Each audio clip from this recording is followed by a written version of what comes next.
Good morning, good afternoon.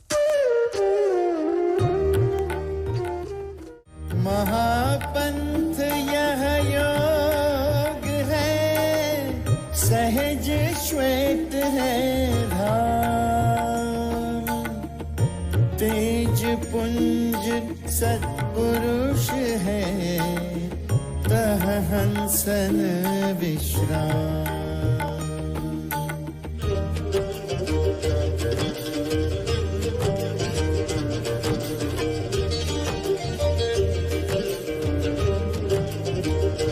VYGOS is Vihangam Yoga Global Online Satsang, which is scheduled every Sunday morning at 7 a.m. Indian Standard Time.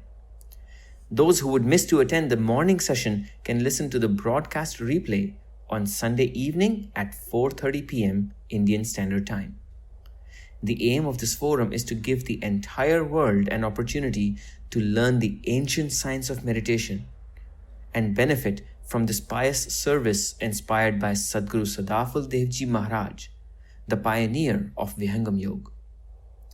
If you are interested in learning the technique or want to conduct a program at your place, and for any inquiry related to it, please feel free to write to us at info@vihangamyog.org.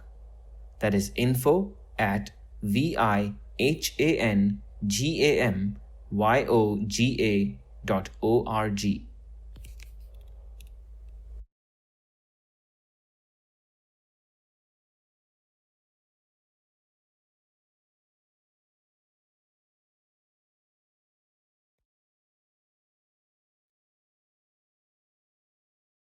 Good morning, good afternoon, and good evening.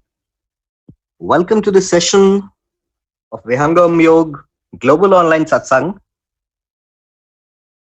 I have the honor of introducing to new listeners Mr. Vijay Kumarji,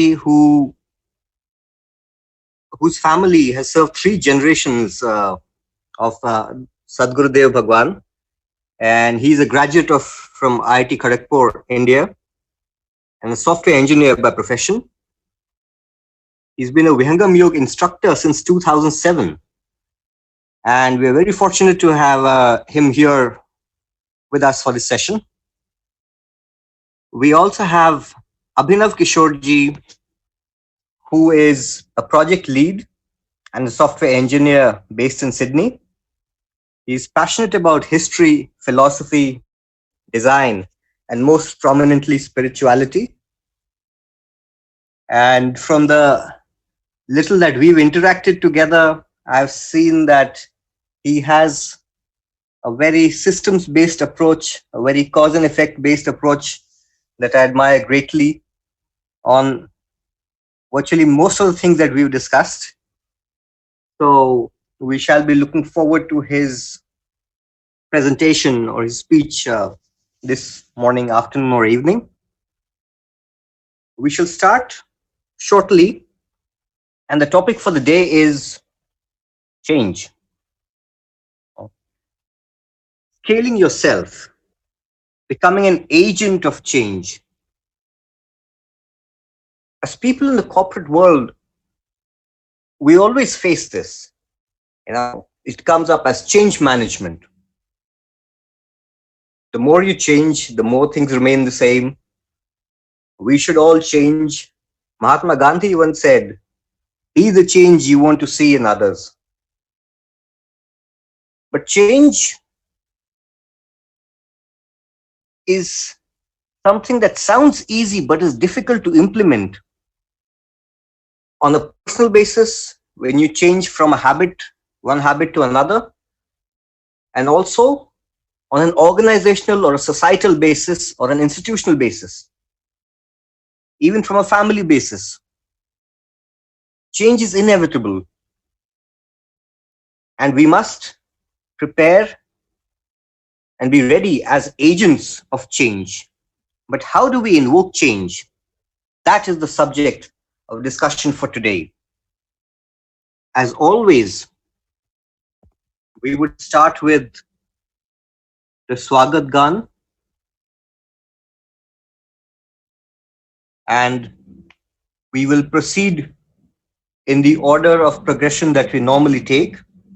So I welcome you all once again, and I hope that you are able to log into Slido where you can post your questions. It's good to see 2, 3 questions already there. So please do visit www.slido.do if I am correct. I shall put that URL across to you again shortly. In the meantime, we proceed with the rest of the program.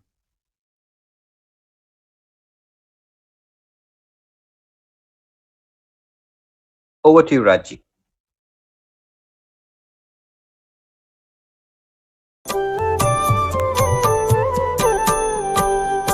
आज स्वागत नित्य गुरुवर संत शुभागम आइए, अध्यात्म विद्या दिव्य ज्योति सोमरस बरसाइए। दोष दुर्गुण दूर करके शुद्ध हंस बनाइए, भेद गम गति ज्ञान गर्जन शक्ति द्वार हटाइए।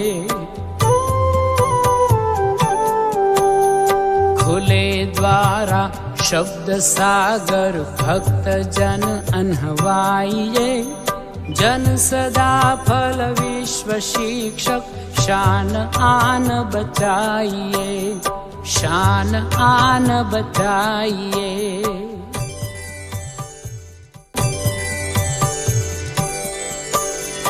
विश्व शांति नाम मंगल परम गुरु को ध्याइए, वर्ग द्वंद्व शांति दूर कर भाव भेद मिटाइए। सार्वभौम समष्टि सत्ता त्यात्मराज बनाइए, वेश भाषा भाव जगमय ज्ञान पर दर्शाइए। समृद्धि सुख शांति धरातल स्वर्ग भूमि बनाइए, विश्व शिक्षक जन सदा फल नीति स्वर अपनाइए, नीति स्वर अपनाइए।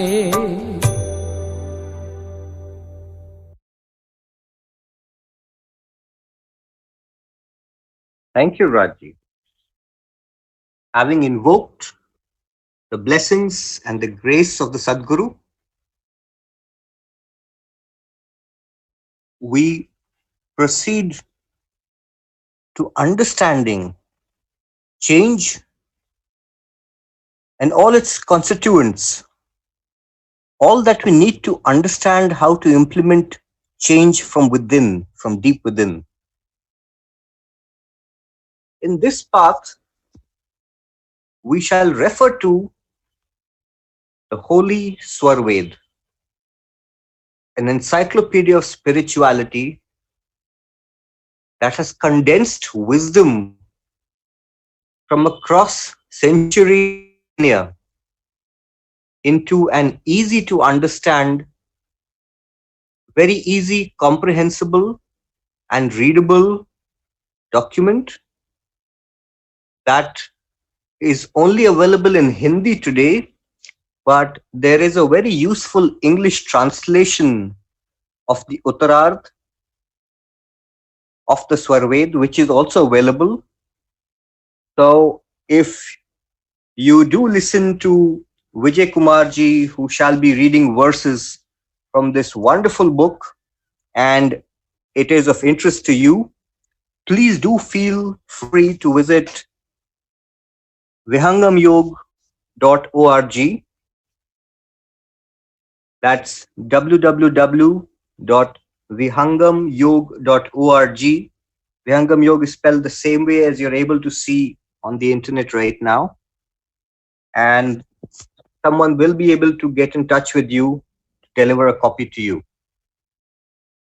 Going back to the Swarved, as I've already introduced Vijay Kumarji, Vijayji, may I now invite you to please enlighten us with verses from the Holy Svar Ved. Thank you.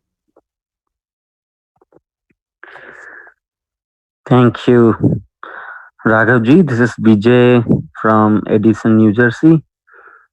And thank you, everybody else, to be part of such a wonderful session that happens every week only for the purpose of bringing change, not only to the contributor, but also to the one who listen to such sessions. We are talking about scaling yourself, becoming an agent of change. I want to begin with a very beautiful message from Swarved. Swarved says that who is the biggest hurdle of change? Who is stopping you to grow and grow to become the ideal most human being? It is nobody else but you yourself is the biggest hurdle. We are not inspired enough to discipline our life, to shape our life into a mold of change that we desire. Sadgurudev writes with a very powerful line. Sadgus Dafaldeji Maharaj writes in Swarved. He says, मैं उत्तम ऐसा बनूं जैसा हो या न कोई नहीं भूत वर्तमान में नहीं भविष्य जग होय.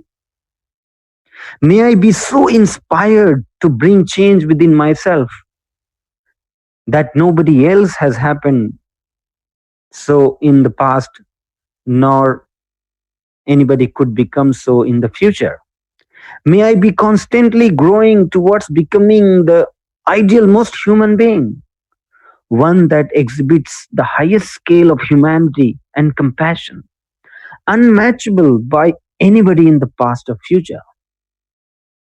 May I be the one who finds happiness in others' happiness, and hence be open and wishful for everybody in the world to be equally prosperous, joyous, and spiritually progressive. Not only I aspire for my individual excellence, but I be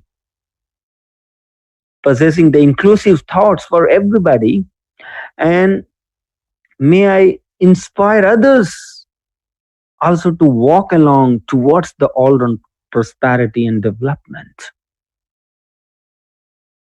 Such a highest scale of thought, compassion is what Sadgurudev wants each one of us to carry.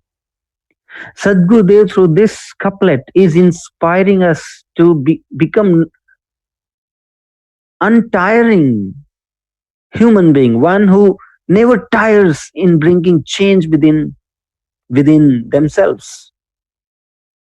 Sadgurudev is inspiring us to always introspect and be always optimizing in nature. If you find any scope of change, work upon it, unstoppable. No, no hurdles should stop us in progressing towards the excellence. Sadgurudev in next couplet also paves the way for the individual excellence. He says, not only the inspiration is important for bringing change in the self and in the world, but there has to be certain process. Sadgurudev says, नियमबद्ध व्यतीत करूं उत्तम समय मूल नर जीवन का ध्येय सब उपलब्ध अनुकूल. Sadgurudev says here that everything in the universe is acting under a discipline, under a rule. What is the rule of your life? Have we made any discipline in our life? The invaluable human breaths must be used in complete discipline. This is the breaths that we are losing every moment. They are priceless. They must be consumed for the desired change that we want to bring in our life. The invaluable breaths must be used in complete discipline and planning to be able to attain fourfold goals of human life without fail. This is the golden opportunity that we as a spirit have got in this human birth, and we must be very conscious about the time that we are losing in this life. Sadgudev further says, Indriya man vani asa संत संयमी होय अचल नियम दृढ़ संत का दृढ़ प्रतिज्ञ पर सोय. Sadgudev says that without gaining complete control on the mind, intellect, organs of action, and knowledge, without bringing all faculties together to work towards the change that we desire, it is impossible to become an ideal human being. So Sadhguru inspired to practice the control over the mind, control over the speech, control over the organs of actions and knowledge, the sensory organs. Only when one gains complete control over his or her faculties through the yogic technique, one is equipped with the full potential to bring the desired change in life. Not only such human being is capable of individual change, but is an able agent to bring change in the world. Hence, one must start the practice of having control on mind, body, food, sleep, and speech on daily basis. Thanks to Vihangam Yoga meditation technique and the principles of Sadguru Sadafaldeji Maharaj, this is what exactly is established in the practitioner in this very first stage of Vihangam Yoga practice. So with this, I open the door for all the listeners to think, introspect about adopting the unparalleled technique of Vihangam Yoga, through which not only you bring change within yourself, but you become the able agent for the change, for bringing change in the world. Thank you. Jai Sadgudev. Over to you, Raghavji. Thank you, Vijayji. That was a wonderful exposition, and one that we can use across a variety of disciplines and ways of thinking, right from the corporate world to student life, to life at home, for homemakers, for all kinds of people. Thank you so much. To summarize, we need to be disciplined. Discipline is paramount, and how do we do that? To be disciplined and be an agent of change, we need to have control over ourselves, our sense organs. We need to practice control over mind, body, speech, our food habits, our sleep habits. Once we have control over all of these, we can then mold ourselves and take ourselves towards the desired goal. Moving on, may I now invite Abhinav Kishore, our engineer friend from Australia, to please tell us more about his own experiences and what he perceives. How do we handle change? How do we become agents of change? And how do we scale ourselves? Because no matter how much we speak about it, change is difficult. Transitions are difficult.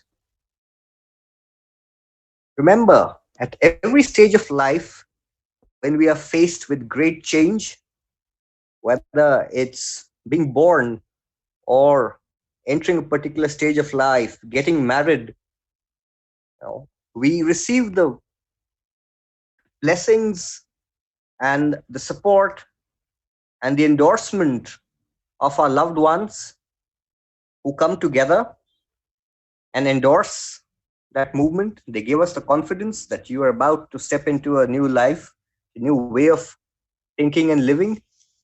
So we have these ceremonies and we have these get togethers where we empower ourselves through these social functions. But how do we handle change on a daily basis? How do we handle it in our organizations? How do we make sure that our children who move from one grade to another or from one level of difficulty in some form of subject, maths, English, the sciences, history, whatever, as we move from one level of difficulty to another, we are faced with the same question: how do we scale ourselves and how do we become an agent of change? Over to you, Abhinav Kishorji.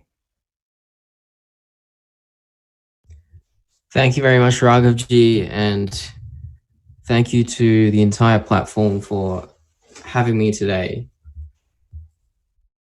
You know, the process of change is one which is deeply personal and yet deeply shared. You know, if I look at my own life, there's so many things which, even as I speak to you right now, I know I want to change about myself. I know, that I know I have this definition in my own perspective of what the ideal life is. And when I look at my current life, I know there's a difference between those two. And really, the process of change begins when you realize this. You know, it starts with you. You realize that I have a definition of the ideal life. You know, if I give you a piece of paper and I say, let's just look at this empty piece of paper, and I'll give you a pen and you can write down what is the ideal life.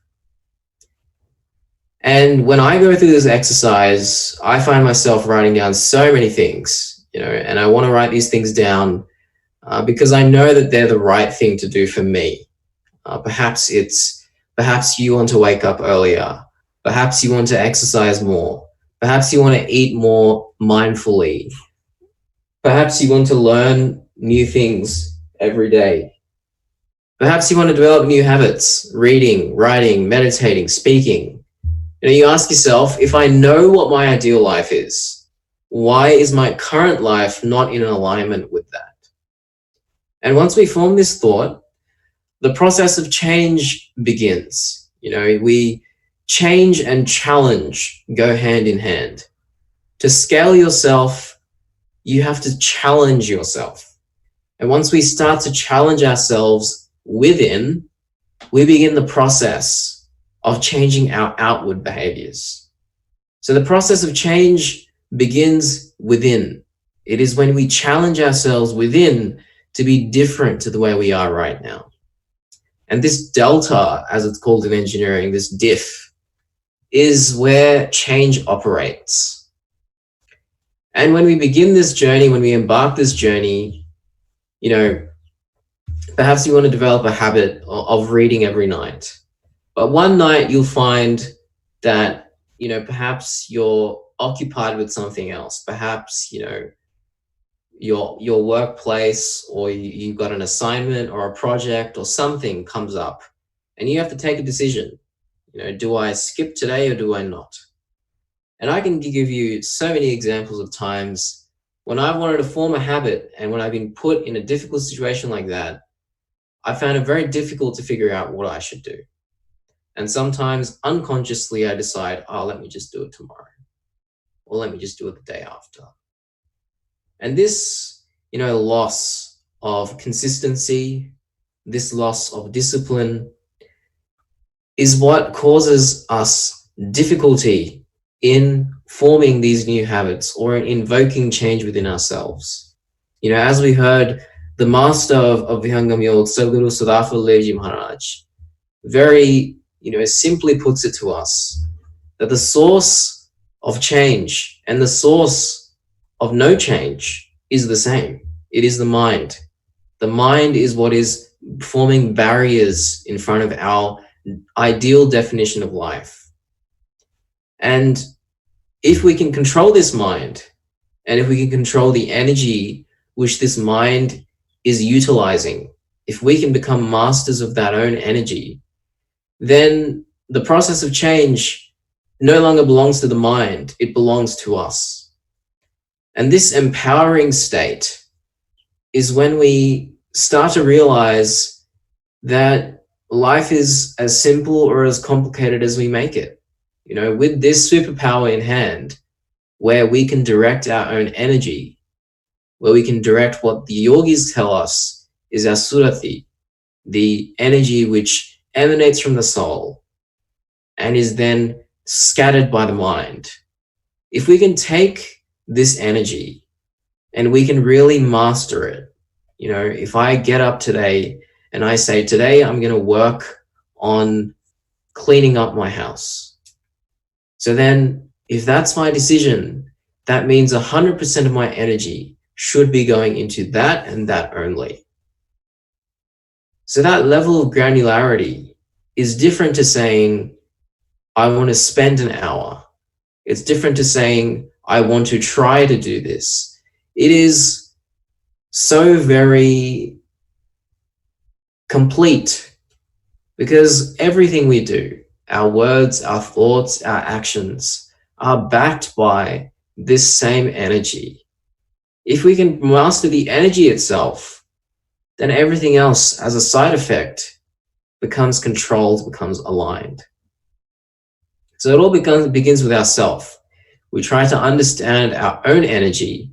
We try to understand how to control the mind, and we discover our potential, which is limitless.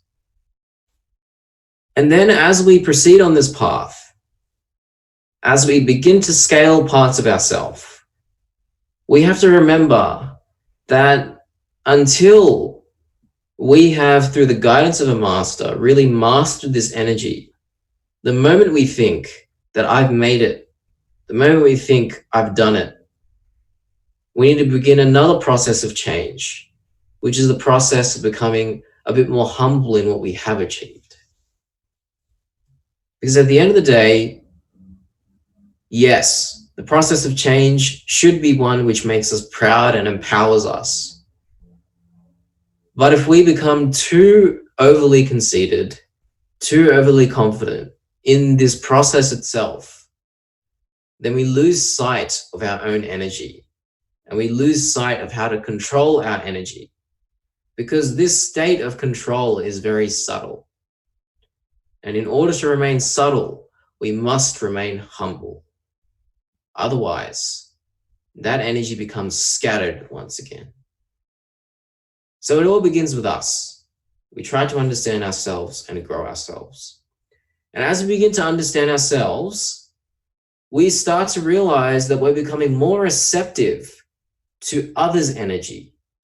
We start to notice what it's like, what it really feels like, what that state of consciousness is when a person is trying to introduce change into their life, but they're not able to. I have a very dear friend, and we discuss this topic furiously because we're both at a stage in our lives where we're looking to improve ourselves. We're looking to grow ourselves into certain kinds of people. And we have always debate this all the time. You know, you said the other time that you want to get up early. Why are you not doing that?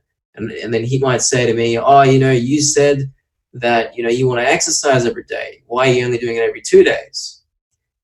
And this constant process of debating and doing satsang, in a sense, where we're trying to seek the truth about the process of change, about our own self, is what guides us. You know, when we are speaking about scaling ourselves beyond changing ourselves and introducing change into others' life as well.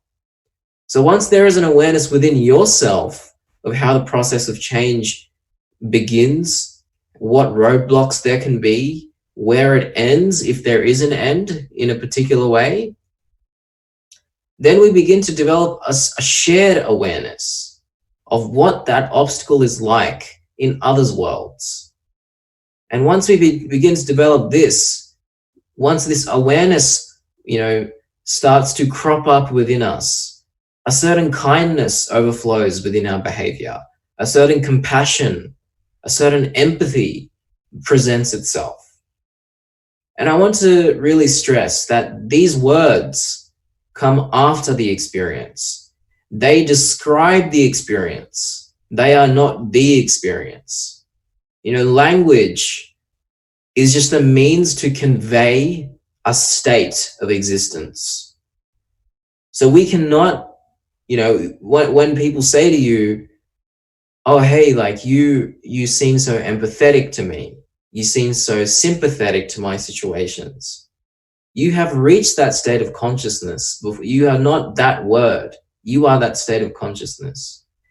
And the reason I'm stressing this is because the yogis, the masters, the master of Vihangam Yoga himself has told us experience is the key.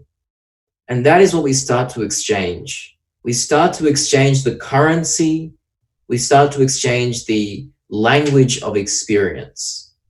And that is why sometimes when you meet people and they speak to you, but maybe they don't have as much experience with that part of your life. No matter how much they say, no matter how much you like it in the moment, you'll enjoy it. Maybe you'll even take something away.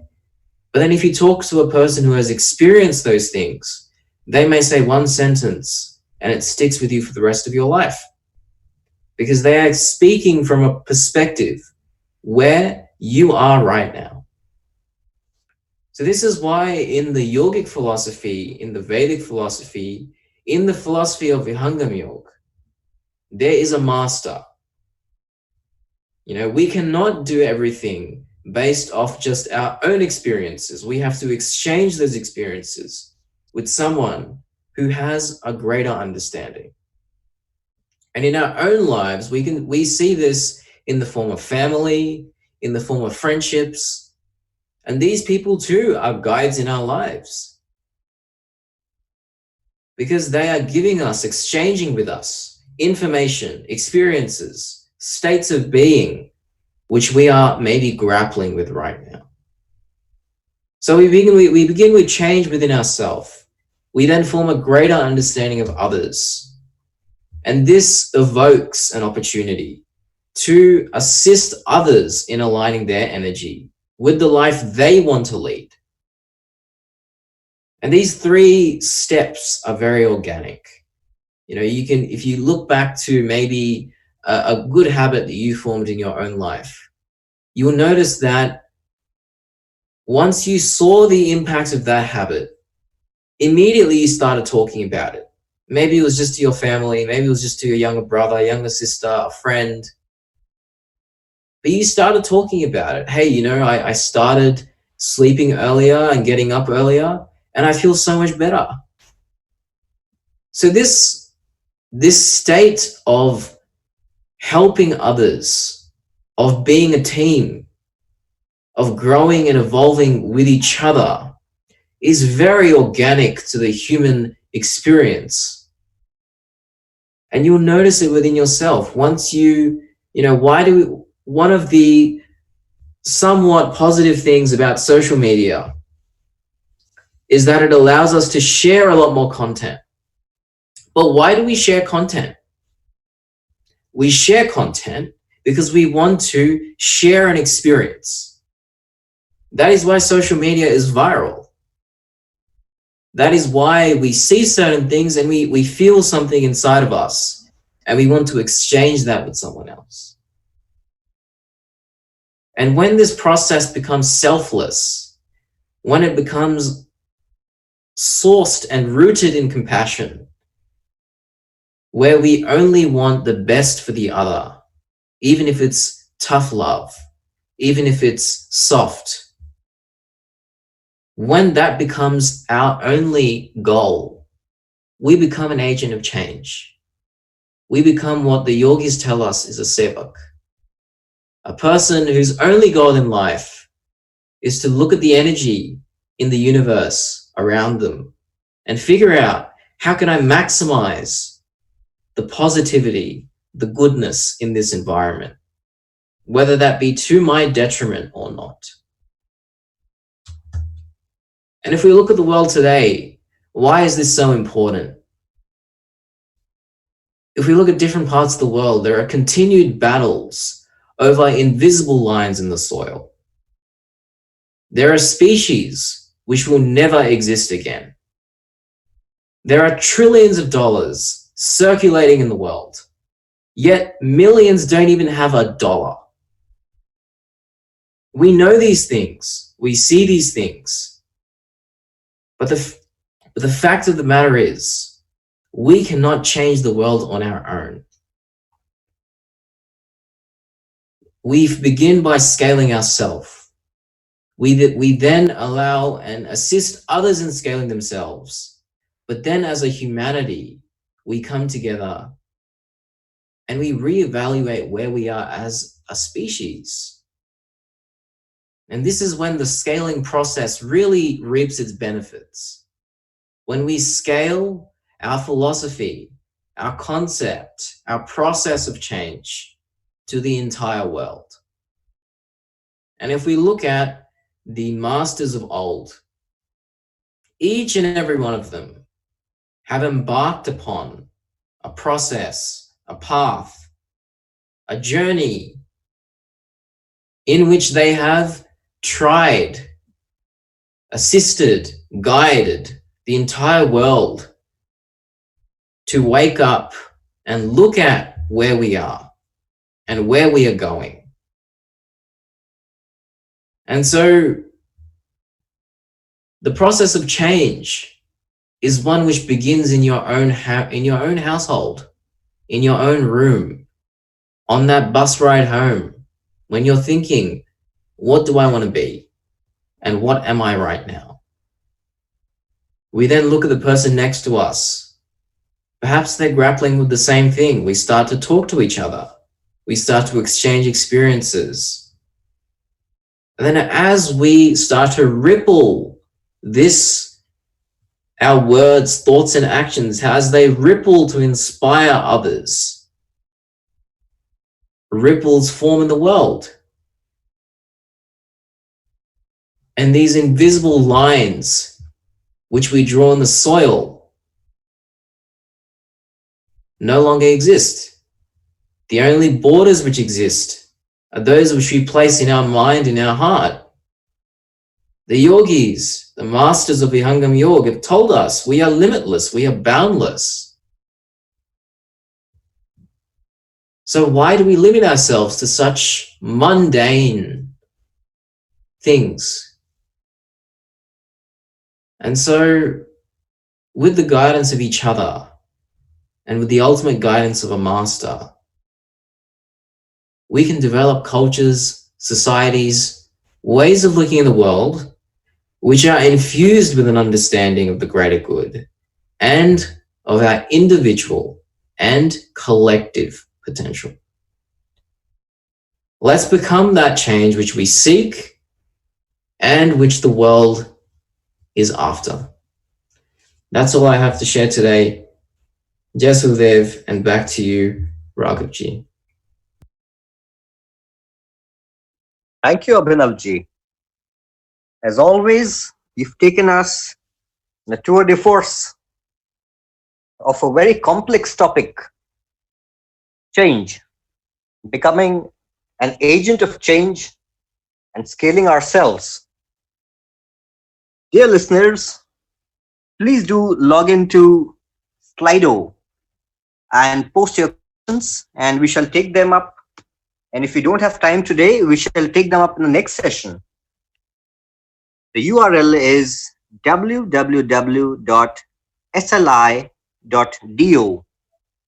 I'll repeat, that's www.sli.do. Please do post your questions for this session.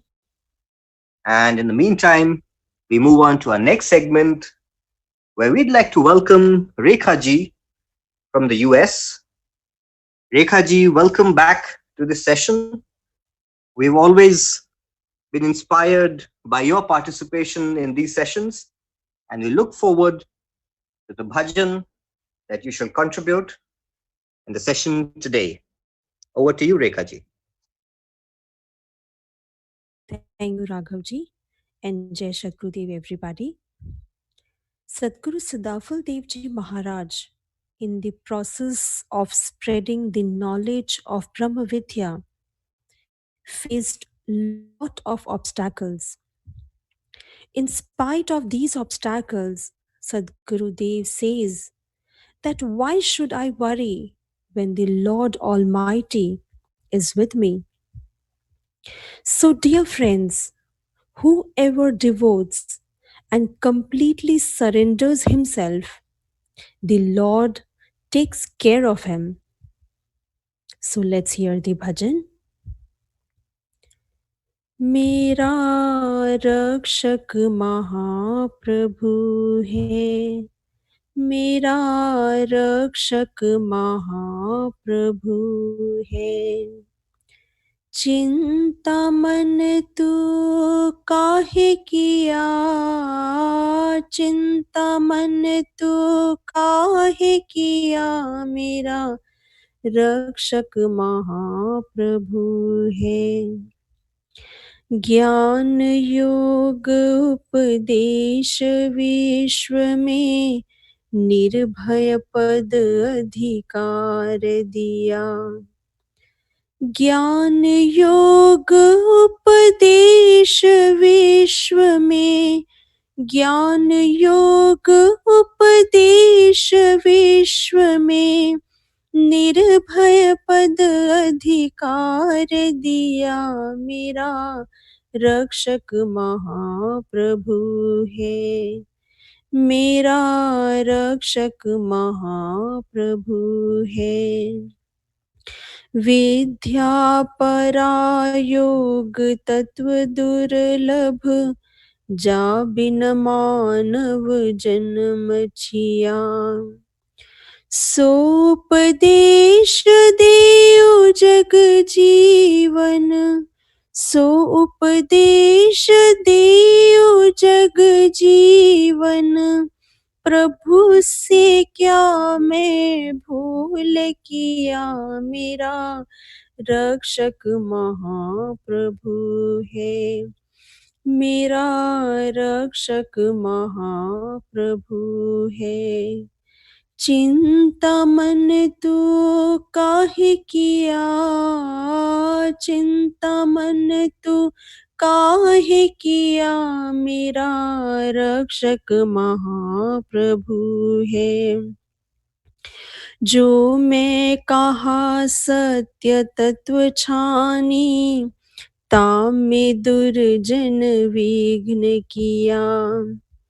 सत्य विजय जग होत सदा से, सत्य विजय जग होत सदा से।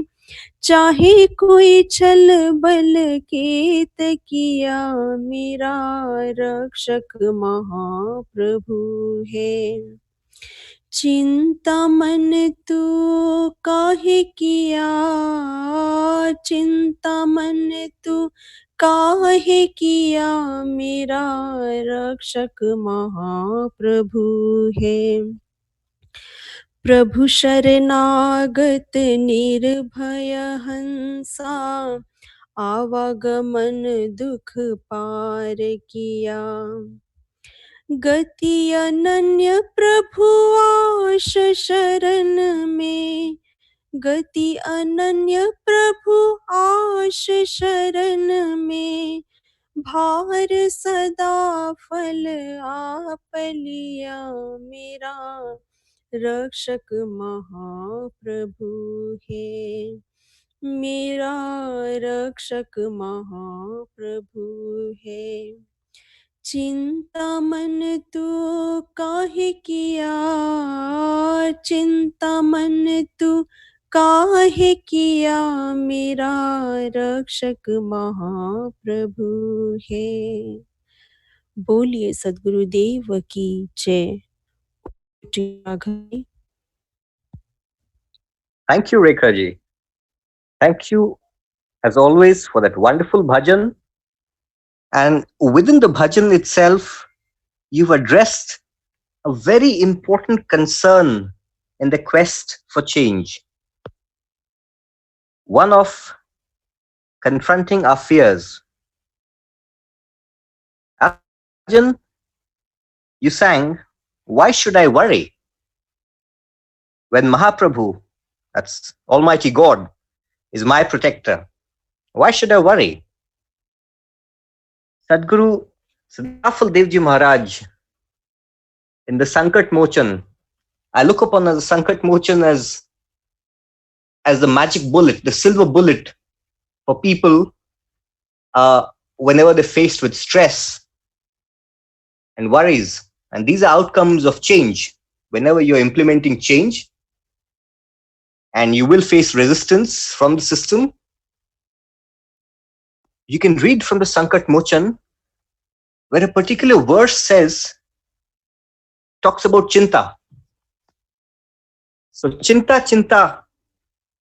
kya kare? I mean, we don't need to do chinta. Our only objective, our only responsibility, our own shram, our own daitva really depends on prachar.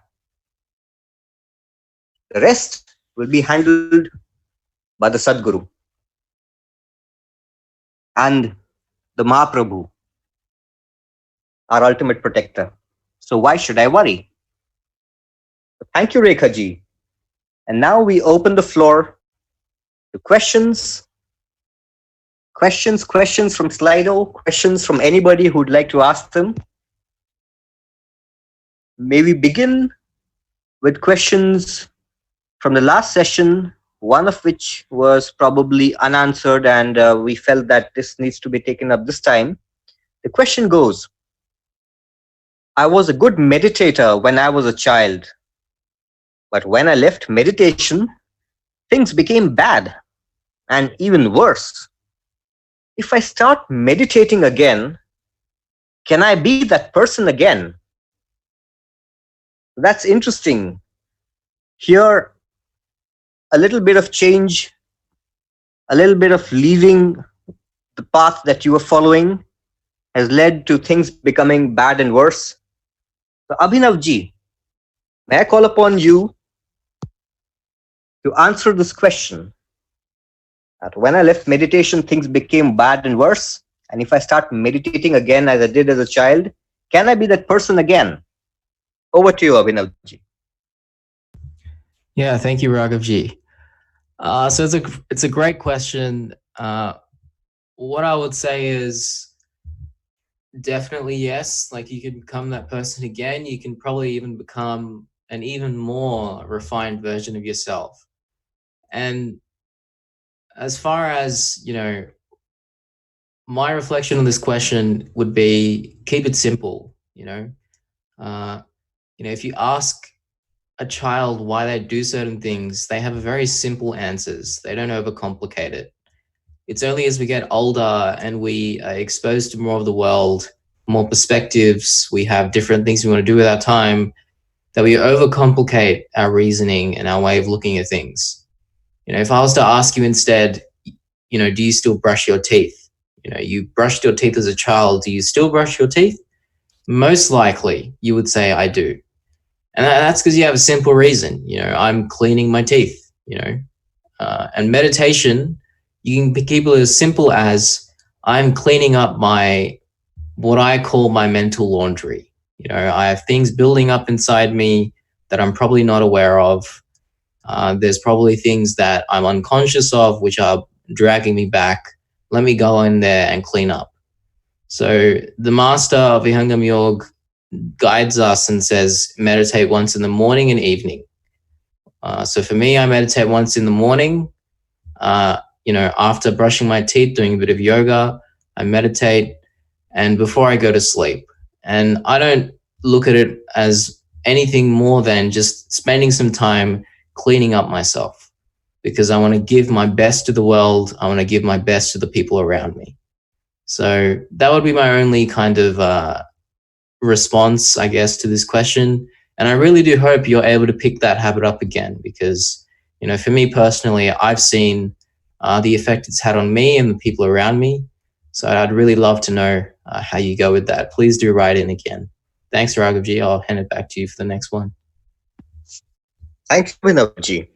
The next question is, how much time will it take to see a change in ourselves? Why do we get jealous of something? Does Vihangam Yoga help in preventing jealousy? So there are two parts to this question. One is about jealousy. The important one in terms of the topic today is, how much time will it take to see a change in ourselves? May I request you to take that up, please, Abhinavji? Sure. Well, thank you, Priyaji, for that question. It's a fantastic question. So for the first part, how much time will it take to see a change? I think, at least speaking personally, like when I get up from meditating, I immediately feel a lot more sharp, a lot more focused. And then after that, if I try and do something, I feel much more empowered to do that thing. So I would say it's quite fast. I think also it's very subtle. So if you were to ask a child who has now become a teenager, who's now become an adult, when did you grow taller? Like, can you actually locate when you got taller? Then they probably won't be able to say, this specific day I grew 2 centimeters in height. So change is a gradual and subtle process. I think rather than concerning ourselves with, am I changing? We should probably focus our energy more on the goal we're trying to achieve. So if your goal is to, let's say read 30 minutes a day, as I kind of gave an example of earlier, it's much more constructive to spend your energy on just that thing rather than distributing it across that thing, as well as, am I actually changing? Because as much as that's an important process to introspect, if you do that too much, it might stress you out. It might have the opposite effect. So that's how I would look at that. Second part about why do we get jealous, or does Vihangam Yoga help in preventing jealousy? In my experience, absolutely. I think, as you reconnect with your own being, you start to notice just how much potential you have as an individual. And you start to notice that everyone has that same potential. So when you see someone achieve something, rather than feeling jealous, it really just serves as a reminder that, I have that same capability within me. So rather than being jealous, let me just be inspired by that person. And, you start to understand what you are capable of, and you start to be inspired by what others achieve with that same capability. Because as the yogis have told us, and as the Master of Yoga says, we're all limitless, we're all boundless. So, rather than getting jealous, I've found that you become inspired instead. Because if they can do it, why can't I? And I think because of that, you also become very focused on learning instead. So rather than looking at someone's achievements and then looking at yourself and saying, I'm not great, you look at the other person and say, what do they have that I don't yet? And you might walk over to that person instead of being jealous and say, hey, like, I really loved that presentation you gave, or I really loved how you spoke about that experience in your life. How can I do that same thing? So you become very humble in that sense as well. So that's what I'd say to this question. Back to you, Raghuji. Thank you, Abhinavji. So from the discussions today, from what Vijayji told us, from what he read, from his readings from the Swarved, from Abhinavji's talk, from Rekhaji's bhajan, I have understood that one has to become subtle and humble. One should not worry, because worrying is what is the responsibility really of the Almighty. Our job is to do prachar, to become more subtle, to be more humble, to be open to influences and learning, to read up. Like Abhinav had said, he had laid great importance on education and reading, to share experiences with others, and to learn from the master. This is part of what I now realize, and what has opened up for me in this particular session is it's part of the Vihangam Yoga, the VY4S framework. So in management, we use these various frameworks, and the one that I see that is a magic bullet for virtually everything in life is the Vihangam Yoga 4S framework. That's basically Seva, Satsang, Sadhana, and Swadhyay. So Swadhyay is education and learning. Satsang is sharing experiences, being part of a group and learning from the master. Seva is doing it. Seva is putting things into practice. Being selfless. When you practice that, you're able to live that change. You're able to experience things, and you're able to grow as an individual. And finally, there is sadhana, perhaps one of the most important, which binds everything together, which helps us to control our minds and become subtle and open to change and becoming an agent of change. We now move to the Shanti part. Please, Rajji, if you could do the honors.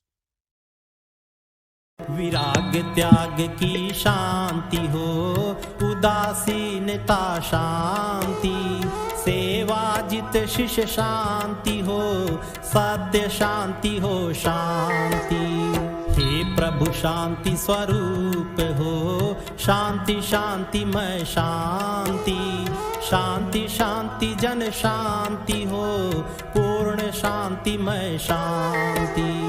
हे प्रभु शांति प्रदान कर, दूर हो सर्व अशांति, देव सदा फल शांति में, शांति शांति सुख शांति।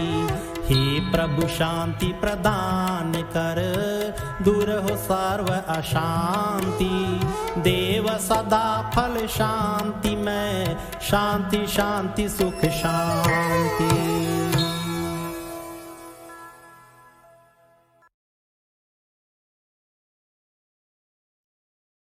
We hope you loved hearing the session as much as we enjoyed it, as much as we enjoyed putting it together.